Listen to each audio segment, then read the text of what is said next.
새벽 바다, 짙은 안개, 멀리서 돛들이 서서히 드러난다. 1592년, 바다는 아무 말도 하지 않지만 바다는 먼저 알고 있었습니다. 검은 돛이 부산 앞바다를 가득 메우던 그날, 조선의 전쟁은 땅에서 시작된 게 아니라 바다에서 운명이 갈렸습니다. 그리고 그 한가운데 우리가 지금도 기억하는 이름이 있습니다. 이순신. 오늘 역사의 시작에서는 임진왜란과 정유재란까지 6년 전쟁의 흐름을 13분 안에 정리합니다. 전쟁 전 왜 충돌했나? 전쟁의 배경은 일본의 통일에서 출발합니다. 도요토미 히데요시는 전국시대를 끝내고 거대한 무장 집단을 손에 넣었습니다. 하지만 전쟁으로 먹고 살던 무사들은 평화만으로는 유지되지 않았습니다. 밖으로 향할 명분이 필요했습니다. 히데요시는 대륙을 바라봅니다. 명나라를 치겠다. 그리고 조선에 요구합니다. 그 길을 빌려달라. 조선은 거절합니다. 조선 입장에선 길을 빌려주는 순간 전쟁에 끌려 들어가는 것이기 때문입니다. 외교의 갈등은 군사행동으로 넘어가고 전쟁은 예정된 듯 다가옵니다. 문제는 조선의 준비였습니다. 전쟁 대비는 허술했고 지휘체계는 느슨했습니다. 경험도 부족했고 경계도 충분치 않았습니다. 그 틈을 일본은 정확히 노립니다. 1592년 전쟁이 터지다. 1592년 봄, 일본군이 부산에 상륙합니다. 화승총으로 무장한 대규모 병력은 빠르게 성을 무너뜨립니다. 전쟁은 순식간에 북쪽으로 번집니다. 상주, 충주를 거쳐 한양까지 위협합니다. 조정은 혼란에 빠지고 왕은 피난길에 오릅니다. 백성들은 길 위에 남겨집니다. 나라 전체가 공포로 흔들리던 그때 일본군이 노린 핵심은 한 가지였습니다. 속도, 그리고 그 속도를 가능하게 하는 보급. 그 보급의 생명줄은 바다였습니다. 바다의 반격, 이순신의 등장. 여기서 전세를 바꾸는 인물이 등장합니다. 전라좌수사 이순신. 이순신은 전쟁이 나기 전부터 이상하리만큼 준비에 집착했습니다. 배를 수리하고 무기를 점검하고 군량을 확보하고 훈련을 반복했습니다. 전쟁에서 첫 싸움은 전투가 아니라 준비라는 걸 알고 있었던 겁니다. 그리고 곧바로 반격이 시작됩니다. 옥포에서 첫 승, 이어지는 연전연승, 바다에서 일본의 수송선을 끊어냅니다. 이 전투들이 중요한 이유는 단순한 승리 때문이 아닙니다. 일본군의 진격이 빨랐던 이유는 뒤에서 보급이 따라왔기 때문입니다. 그 보급을 끊으면 육지의 일본군도 오래 버틸 수 없습니다. 한산도, 바다 위에서 진영이 펼쳐지고 일본 함대는 흔들립니다. 거북선은 이 시기 상징처럼 남지만 진짜 핵심은 배의 모양이 아니라 운용이었습니다. 지형, 바람, 거리, 사거리, 훈련. 이순신은 바다를 계산했고 승리를 축적했습니다. 그리고 그는 매일 기록합니다. 그 기록은 훗날 난중일기가 되어 전쟁의 공기와 사람의 마음까지 남깁니다. 땅에서 버틴 힘, 의병과 명예 참전. 한편 육지에서도 나라를 붙잡는 힘이 솟아납니다. 의병, 그리고 승군. 정규군이 흔들릴 때 백성들은 스스로 무기를 들었습니다.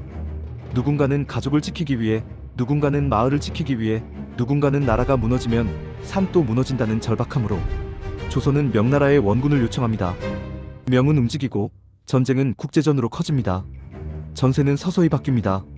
평양이 다시 되찾아지고 일본군은 북쪽에서 남쪽으로 물러납니다. 하지만 여기서 전쟁이 끝났다면 임진왜란은 전설로만 남았겠죠. 현실은 더 길었습니다. 교착과 협상, 그리고 사라지지 않는 고통. 전선은 남부에 고착됩니다. 이때부터 전쟁은 전투와 협상이 동시에 움직입니다.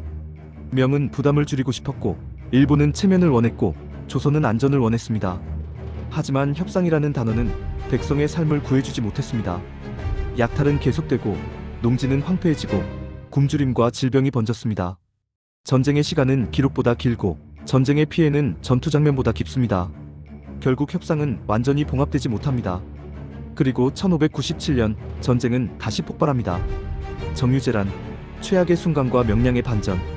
1597년 정유재란, 일본의 2차 침략이 시작됩니다. 이번에는 더 집요합니다. 거점을 만들고 남쪽을 틀어쥐고 전쟁을 장기화하려 합니다. 그리고 조선 내부의 분열이 치명타가 됩니다. 공과 과를 둘러싼 다툼이 현장을 흔듭니다. 이순신은 파직됩니다. 그 빈자리에 수군은 흔들립니다. 그 결과가 7천량입니다. 조선 수군이 크게 무너집니다. 바다가 뚫리는 순간 일본군은 다시 숨통을 얻습니다. 절망적인 상황에서 이순신이 복귀합니다. 남은 배는 많지 않습니다. 하지만 그는 숫자를 세기 전에 가능성을 정리합니다. 그리고 전해지는 말이 있습니다. 아직 신에게는 12척의 배가 있습니다. 명량, 좁은 물길, 거센 조류. 이순신은 지형과 흐름을 전술로 바꿉니다. 열세를 계산으로 뒤집습니다. 명량은 기적처럼 보이지만 사실은 준비와 판단의 결과였습니다. 이 승리 이후 일본군은 바다에서 마음대로 움직일 수 없게 됩니다.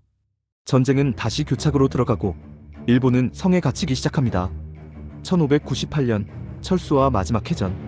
1598년 일본 내부에 큰 변화가 생깁니다. 도요토미 히데요시가 사망합니다. 일본군은 철수 명령을 받습니다. 하지만 철수도 전쟁입니다. 돌아가는 길은 가장 취약한 순간이기 때문입니다. 그리고 마지막 큰 해전. 노량. 조선과 명의 연합함대는 일본군을 압박합니다. 승리는 가까워 보입니다. 그런데 그 순간 비극이 찾아옵니다. 이순신이 전사합니다. 전해지는 마지막 말. 싸움이 급하니 내 죽음을 알리지 말라.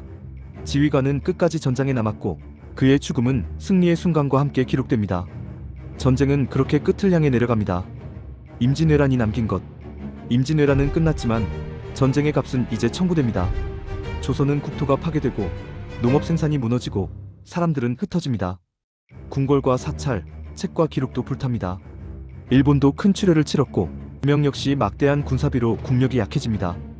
임진왜란은 한 나라만의 전쟁이 아니라 동아시아 전체를 흔든 전쟁이었습니다. 그럼에도 우리는 이 전쟁에서 한 가지를 봅니다. 준비 없는 평화가 얼마나 위험한지, 그리고 한 사람의 리더십이 역사를 어떻게 버티게 하는지. 하지만 잊지 말아야 합니다. 전쟁의 주인공은 영웅만이 아닙니다. 피난길에서, 성벽 위에서 이름 없이 싸운 수많은 사람들이 있었습니다. 다음 위기는 언제든 올 수 있다. 역사는 그렇게 말합니다. 그때 우리는 준비되어 있을까요? 여기는 역사의 시작이었습니다. 다음 이야기에서 뵙겠습니다.